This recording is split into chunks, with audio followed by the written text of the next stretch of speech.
Olá, que bom que você continua aqui com a gente nessa entrevista muito legal que eu estou fazendo com Kelly de Martini, que além de dentista, especialista em crianças, é a minha querida irmã. Vamos lá. Começando aqui, Kelly, de uma forma um pouquinho diferente, antigamente as crianças tinham um pouquinho de medo, né? Confesso que até alguns adultos também têm, quando ouve aquele barulhinho famoso no motor. Como é que isso está hoje? Mudou um pouquinho? Está igual? Olha, existe o medo, mas melhorou bastante. Como eu sou especialista em crianças, geralmente, a maioria das vezes, os pais chegam lá, você é a minha última esperança. E quando isso acontece, significa que já fizeram um tour por alguns outros profissionais e alguns chegam com muito trauma. Essa é a criança mais difícil de tratar. Então a abordagem é diferente, eu tenho que ganhar a confiança da criança. Geralmente eu evito o jaleco branco, coloco um jaleco colorido e utilizo de alguns apetrechos, alguns brinquedos lúdicos para que as crianças elas não sintam tanto receio. Esse é o Tigrão. Fala, oi Tigrão, papai e mamãe, ele me ajuda muito. Então, Wilson, o que acontece?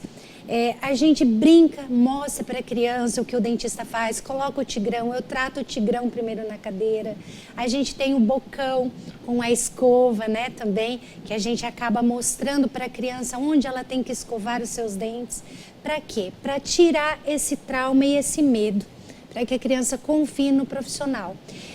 Eu não minto para a criança. Se ela vai sentir um gosto amargo, eu falo, é um pouquinho ruim o gosto, mas vai valer a pena e é rapidinho.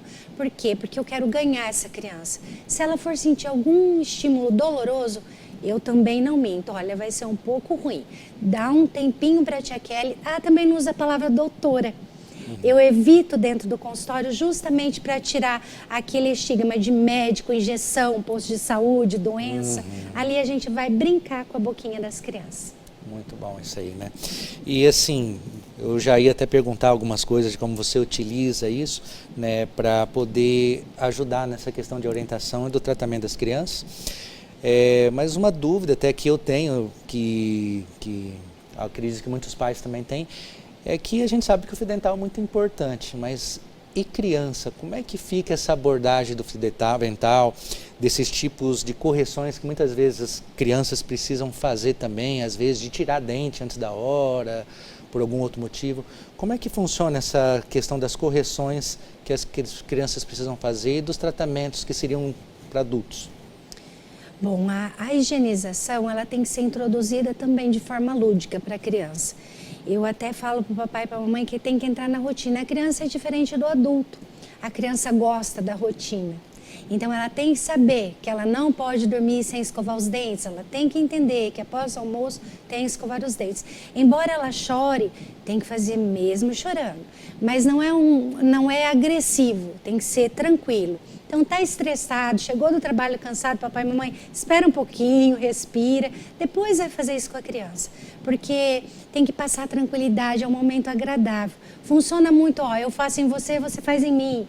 Então deixa a criança escovar a boca do pai e da mãe, depois a mãe escova. A hora do banho é uma hora legal para introduzir a higiene. Deixa ela pegar a escova de dente, deixa ela se ambientar. O fio dental, para a criança sozinha, vai demorar bastante. A coordenação motora fina da criança normalmente acontece quando ela começa a desenhar as letrinhas de mão, o azinho de mão, esse movimento que é o movimento da escovação. Durante esta fase só que a criança é capaz de escovar os dentes sozinha. Antes desta fase da coordenação motora, papai e mamãe têm que supervisionar, tem que fazer a escovação. Deixa a criança fazer sozinha para ela se sentir independente, conseguir legal, reforço positivo. Mas depois vai lá e faz o pai e a mãe, tá? O fio dental tem no mercado agora um utensílio muito bom, que é o fio dental em forquilha. Ele parece um estilingue, onde a criança consegue fazer sem enrolar nos dedinhos.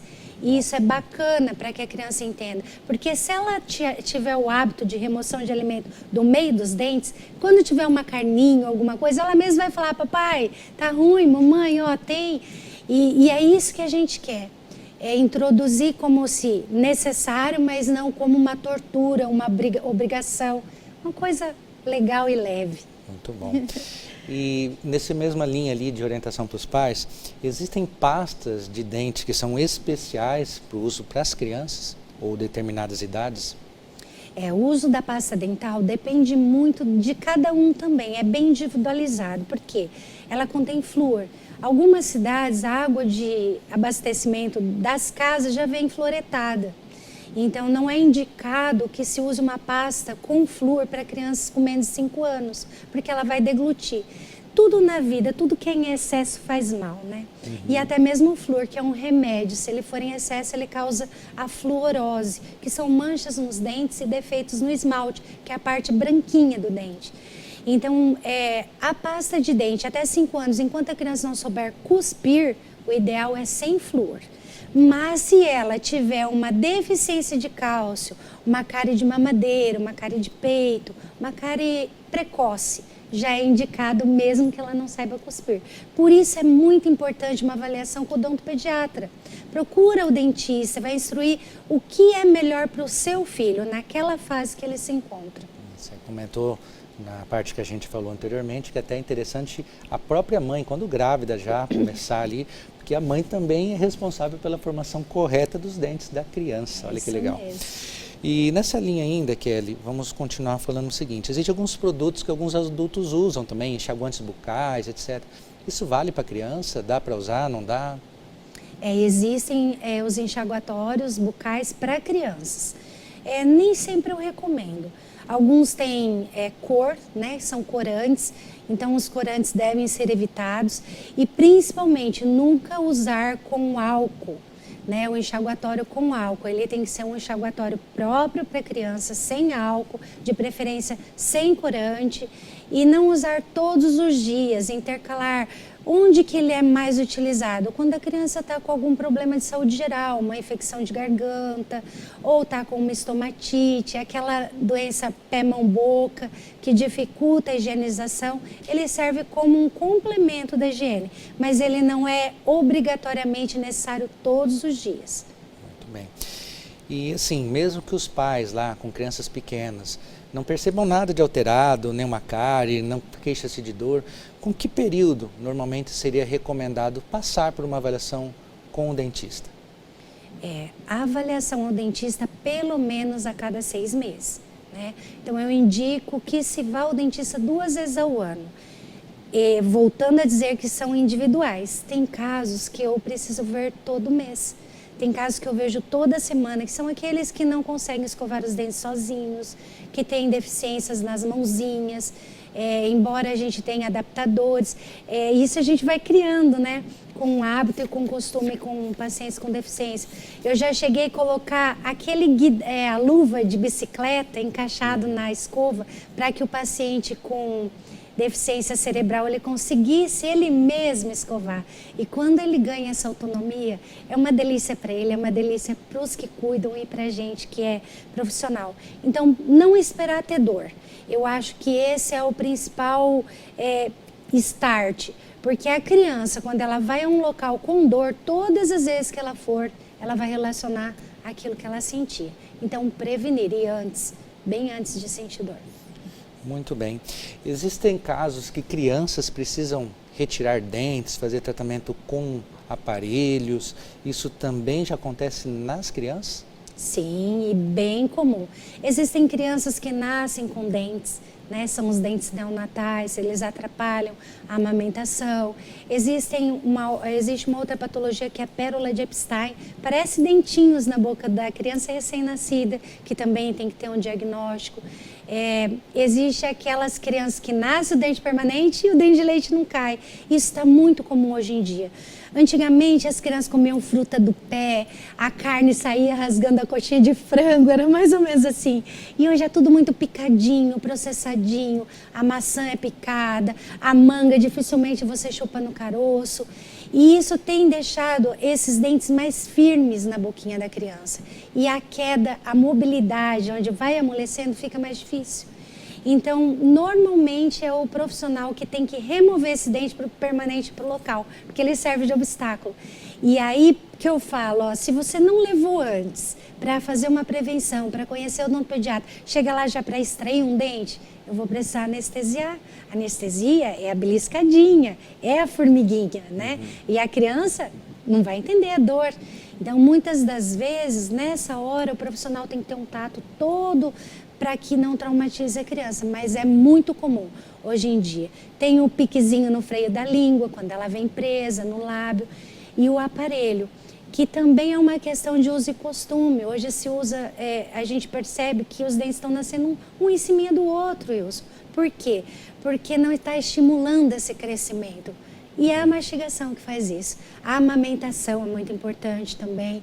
Quando a criança é o reflexo, o único reflexo que ela nasce sabendo. Ela não nasce sabendo mastigar, mas ela nasce sabendo sugar.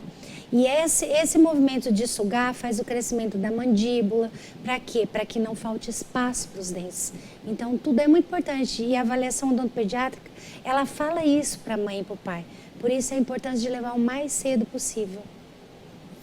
Olha só quanta coisa legal, né? Sem falar também, né, que tudo isso que você disse pode evitar, por exemplo, a necessidade futura de um uso de um aparelho, ou às vezes a necessidade de uma correção cirúrgica para avançar a parte aqui de baixo do queixo quando não se desenvolve de uma forma adequada. Kelly, queria te agradecer imensamente por você ter vindo aqui participar do nosso programa. Para mim foi um prazer.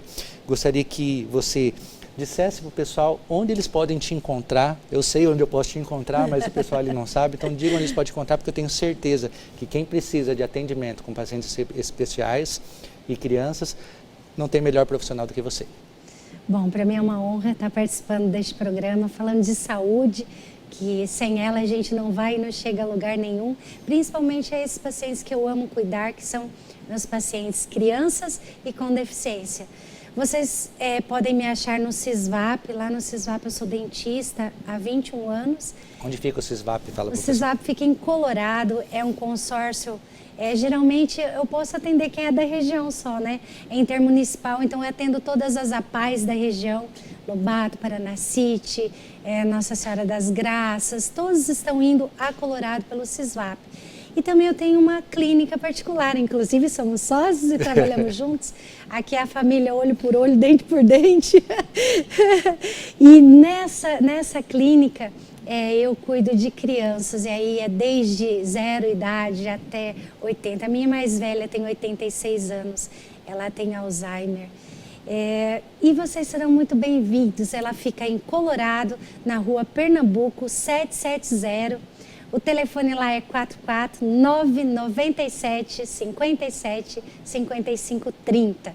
Eu sou dentista há 25 anos e devolver, cuidar e restaurar sorrisos para mim é uma bênção, é um dom que Deus me deu. Eu faço isso com muito amor, com muito carinho e vai ser uma honra recebê-los lá, caso precise. Obrigado, Kelly. Obrigado a você que esteve aí com a gente durante o programa de hoje. E eu quero te fazer um convite para a semana que vem estar de novo no programa De Olho na Saúde. E eu espero você.